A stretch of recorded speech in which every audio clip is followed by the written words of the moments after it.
এই 2025 সালের ফিতরা ইসলামী ফাউন্ডেশন কর্তৃক ঘোষণা করেছে সর্বনিম্ন 110 টাকা এবং সর্বোচ্চ 2805 টাকা, এটা নির্ধারণ করেছে সকলের জন্য বাংলাদেশে।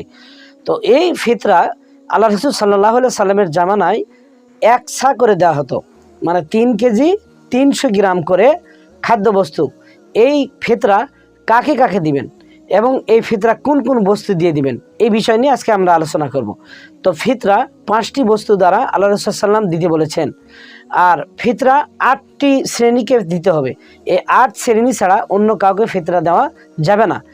এই 5টি বস্তু যেগুলো দিয়ে ফিতরা আপনি আদায় করবেন, এর মধ্যে 1 নম্বর জব অথবা গম। এই গম অথবা জব এটা আপনাকে 3 কেজি এবং 300 গ্রাম দিতে হবে। যদি আপনার গম এবং জব না থাকে তাহলে আপনি অন্য কোনো উপায়ে এর পরিবর্তে টাকাও দিতে পারেন, এটা জায়েজ আছে। 2 নম্বরে এসে পনির, আরবের এক জাতীয় এটা খাবার। 3 নম্বরে এসে কিশমিশ। 4 নম্বরে এসে খেজুর। 5 নম্বরে এসে আটা। এগুলো দিয়ে বা কিশমিশ দিয়েও বা অথবা আঙ্গুর দিয়েও আপনি দিতে পারেন ফিতরা। তো একটা বিষয় আমাদের লক্ষণীয়, আমাদের দেশে অনেকেই এই ফিতরার সময় লোকজনের জন্য কারো কাপড়, লুঙ্গি, শাড়ি, চাদর, কম্বল ইত্যাদি কিনে আনে। তো এইটা আপনারা কোনো অবস্থাতে কোনো সময়তে করবেন না। কেননা একজন ব্যক্তির, রোজাদার ব্যক্তি সারা মাস সে রোজা রেখেছে, তার ঈদের দিনের টাকার দরকার। সে যদি আপনি এগুলো পায়, টাকা পায়, তাহলে ধনী লোকের সঙ্গে ওই গরিব ব্যক্তিটা তার ধনী লোকের সঙ্গে কি করবেন, তার সমপর্যায়ে হয়ে সে ঈদের আনন্দটা উপভোগ করবে। আর সকলে যদি এই ধরনের ওই ব্যক্তিকে লুঙ্গি, শাড়ি, কাপড় ইত্যাদি ইত্যাদি দেয়, তাহলে এত লুঙ্গি শাড়ি সে কি করবে, বেকায়দার মধ্যে পড়ে যাবে। শেষমেশ আবার তাকে এই লুঙ্গি শাড়ি বিক্রয় করার জন্য আবার অন্য কোনো জায়গায় যেতে হবে। সবাই যদি দেয়, এই জন্য আপনারা লুঙ্গি শাড়ি বিরত থেকে এর সমপরিমাণে টাকা, যেহেতু বাংলাদেশে বর্তমানে টাকা হলে সব কিছু পাওয়া যায়, আপনি একজন গরিব ব্যক্তিকে টাকা দিয়ে দিবেন, যিনি ফিতরা খাওয়ার হকদার, তাকে টাকা দিয়ে দিবেন। সে যা কিছু প্রয়োজন, চিনি, সেমাই, লবণ, চাল, আটা, যা প্রয়োজন সে ক্রয় করবে এবং যতটুকু প্রয়োজন সে কাপড়ও ক্রয় করবে। এইরকমভাবে আপনারা এগুলো দিয়ে দিতে পারেন। আর এই ফিতরা দানের প্রসঙ্গে সহিহ আল বুখারী 1 নম্বর খণ্ড 204 নম্বর পৃষ্ঠা এবং নাসাই শরীফের 1 নম্বর খণ্ড 268 নম্বর পৃষ্ঠায় এই হাদিসটি বর্ণিত রয়েছে। তো এই ফিতরাটা ঈদের আগে দিতে হবে।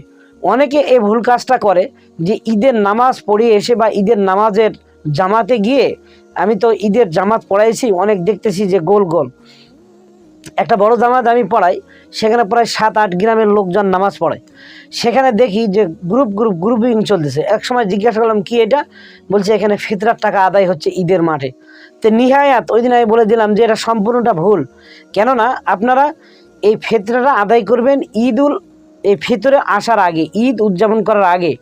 যদি আপনারা ঈদ উদযাপন করার পর এই টাকা একজন গরিব মানুষকে দেন, তাহলে সে তো ঈদ পার করিয়ে ফেললো, নতুন কাপড়ও কিনতে পারলো না, আবার সেমাই চিনিও খেতে পারলো না। তাহলে আপনার এই টাকা দিয়ে সে করবে কি এখন?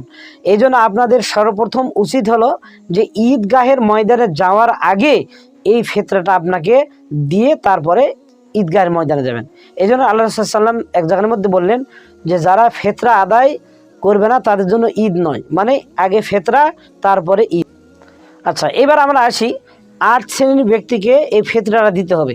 8 শ্রেণীর মধ্যে কারা কারা এবার আমরা জানি নেই। যেমন 1 নাম্বার ফকির। ফকির যে পরের উপর নির্ভরশীল, প্রতিটা দিন এভরিডে যিনি সাইল করেন, মানুষের কাছে যান এবং হাত পাতান পরের দ্বারে দ্বারে, এইটা ছাড়া তার কোনো উপায় নাই, এইরকম ব্যক্তিকে আপনি দিবেন 1। নাম্বার 2 মিসকিন, যিনি খুব হতদরিদ্র, বাড়িঘর তেমন কিছু নাই, দিনে চায়ে আনে দিনে খায়, ভিক্ষা করে দিনে খায়, মিসকিন যে অতি দরিদ্র, যার বাড়িঘরও নাই ঠিক রকম, এরকম ব্যক্তি। নাম্বার 3 ঋণগ্রস্ত ব্যক্তি, এমন মুসলিম সমাজ আপনার মধ্যে বাস করে যিনি হয়তো কিছু সম্পদের মালিক, ফকিরও নয় মিসকিনও নয়, কিন্তু তিনি ঋণগ্রস্তর মধ্যে আছেন। এইরকম ব্যক্তিকে আপনি এই ফিতরার টাকাটা দিয়ে দিবেন। ফিতরার টাকাটা ওই ব্যক্তিকে দেওয়া যায় যদি ওই ব্যক্তি নেয়।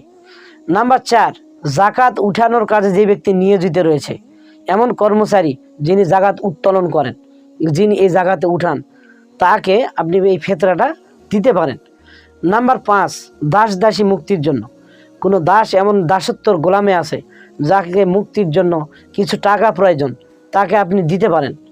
এরপরে নাম্বার 6, যাদের মন ইসলামের দিকে আকর্ষণ করা প্রয়োজন, এমন অমুসলিম যাদেরকে এই ধরনের কিছু টাকা দিলে হয়তো ভবিষ্যতে তারা ইসলাম কবুল করার মতো কোনো পরিস্থিতি রয়েছে, মন আকর্ষণ হয়ে যাবে এইরকম।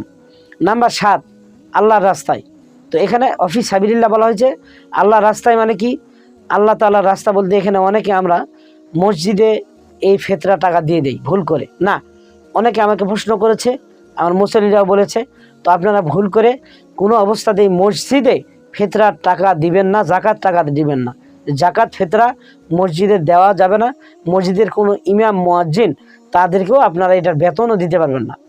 যদি কোনো জাকাত এতিমখানা থাকে এবং সেই এতিমখানার মধ্যে জাকাতের ফান্ড আলাদা থাকে, তাহলে ওইখানে আপনারা এইখানে এটা দিতে পারেন, সেটা মাদ্রাসার ক্ষেত্রে। আর এমন মাদ্রাসা, যেই মাদ্রাসাগুলোতে সরকার থেকে অনুদান অথবা সরকার থেকে অনুদান নেই, যে মাদ্রাসা চলার মতো অনেক জমি জমা স্বয়ংসম্পূর্ণ রয়েছে, এতিমখানার তাদের জাকাতের কোনো ফান্ড নাই, এই সমস্ত মাদ্রাসাগুলোতে নেওয়া জায়েজ নেই। যেমন বিশেষ করে দেশে আলিয়া মাদ্রাসাগুলো, সেগুলোতে সম্পূর্ণ শিক্ষক, পিয়ন, এমনকি আয়া, রাতের প্রহরী পর্যন্ত বেতন সরকার দিয়ে থাকেন, বহন করে থাকেন। এই সমস্ত প্রতিষ্ঠানগুলোতে কোনো অবস্থাতে এই জাকাত, চামড়ার টাকা, সদকাতুল ফিতরা এগুলো দেওয়া যাবে না। এগুলো তাদের কোনো ফান্ড নেই, এগুলো সম্পূর্ণ নিছক দেওয়া যাবে না।